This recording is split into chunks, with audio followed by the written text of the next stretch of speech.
کہ ابھی تک اگر ہم بات کریں اسرائیلی حکمت عملی کی غزہ میں انہوں نے کیا کیا دنیا سے بخوبی واقف ہے، لیکن اب جو انہوں نے ایران کے ساتھ کیا، جو حماس کے ساتھ کیا، جو بہت ساری ہائی پروفائل شخصیات تھیں، جنرل قاسم سلیمانی ان کو ٹارگٹ کیا گیا، شہید کیا گیا، اسماعیل ہانیہ کو ٹارگٹ کیا بآسانی، یحییٰ سنوار کو شہید کیا گیا، حسن نصر اللہ ہیں ان کو ٹارگٹ کیا گیا، حزب اللہ کے سربراہ محسن فخری زادہ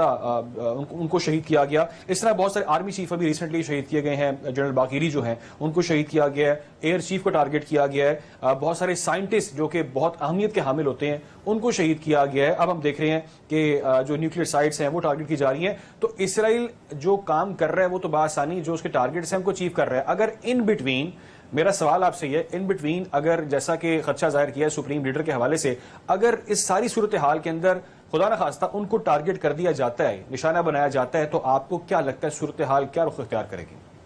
دیکھیے، میں آپ کی اس بات کو تھوڑا سا اگر ایکسپینڈ کروں، اصل میں یہ کہانی قاسم سلیمانی صاحب سے ہی شروع ہونی چاہیے۔ بات آپ کی بالکل درست ہے، قاسم سلیمانی شہید سے شروع ہونی چاہیے۔ جہاں پہ ان کی اسیسنیشن ہوئی، یہ پہلی دفعہ تھا کہ ایک یو این کے ریکگنائزڈ ملک، یعنی ایران جو یو این ریکگنائزڈ ملک ہے، اس کے ایک سرونگ آفیسر کو جو ایرانی ریولیوشنری گارڈ کے ہیڈ تھے، یعنی کہ ان کے ایفیکٹولی آرمی چیف تھے، اس کو ایک دوسرے یو این ریکگنائزڈ ملک نے، یعنی کہ امریکہ نے، اس کو ڈونلڈ ٹرمپ پریزیڈنٹ تھے، انہوں نے اسرائیل کے ساتھ مل کے ایک انٹیلیجنس بیسڈ ڈرون سٹرائک کر کے اسیسنیٹ کیا، اور اس کا کوئی کانسیکوینس نہیں ہوا۔ کہا کہ ہم نے اسیسنیٹ کیا ہے، کہا کہ ہم یہ مار رہے ہیں، ہاں ہم نے مارا ہے، لیکن اس کا کوئی کانسیکوینس نہیں ہوا۔ اس کی آپ کو کوئی اور ایگزامپل دنیا کی تاریخ میں نہیں ملتی۔ جہاں پہ بھی جنگیں ہوئی ہیں، ان جنگوں کے درمیان میں لوگ شہید ہو جاتے ہیں، یہ آپ کو ایگزامپل ملتی ہے، لیکن پیس ٹائم کے اندر آپ ایک ڈرون سٹرائک کے تھرو ایک سٹنگ ہائی گورنمنٹ آفیشل کو آپ سٹرائک کر کے اسیسنیٹ کر دیں، اس کی کم از کم ریسنٹ تاریخ کے اندر کوئی ایگزامپل نہیں ملتی۔ جب یہ ہو گیا، اس کے بعد آپ کو یاد ہے کہ اکتوبر 2023 میں اسرائیل کے اندر ایک اٹیک ہوا۔ جب اکتوبر 2023 میں اسرائیل میں اٹیک ہوا تو میری ناقص سی فہم میں اسرائیل نے ایک ریجنل پلان بنایا۔ انہوں نے سوچا کہ ہم اس کا بدلہ کیسے لیں گے؟ کیا ہمیں ایران کو اٹیک کرنا چاہیے؟ اگر ہم ایران کو اٹیک کریں گے تو ہوگا یہ کہ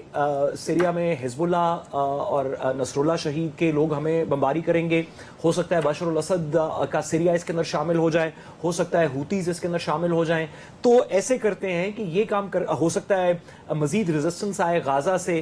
تو اسرائیل نے ایک 16-18 مہینے کا پلان بنایا،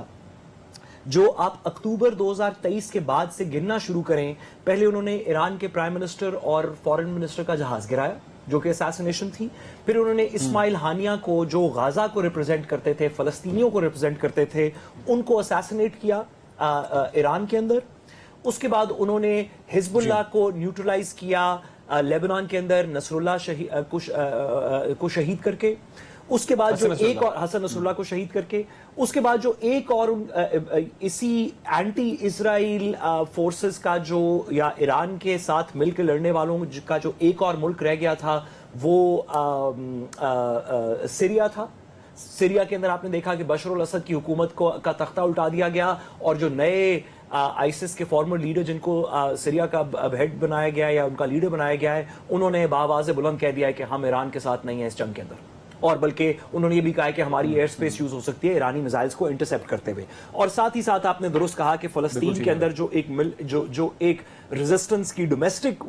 ویو تھی، اسماعیل ہانیہ وغیرہ تو قطر میں اور ایران میں تھے، جو فلسطین میں غازہ میں جو ڈومیسٹک ریزسٹنس کی ویو تھی، اس میں یحییٰ سنوار ان کے لیڈر تھے، ان کو اسیسنیٹ کر دیا۔ یحییٰ سنوار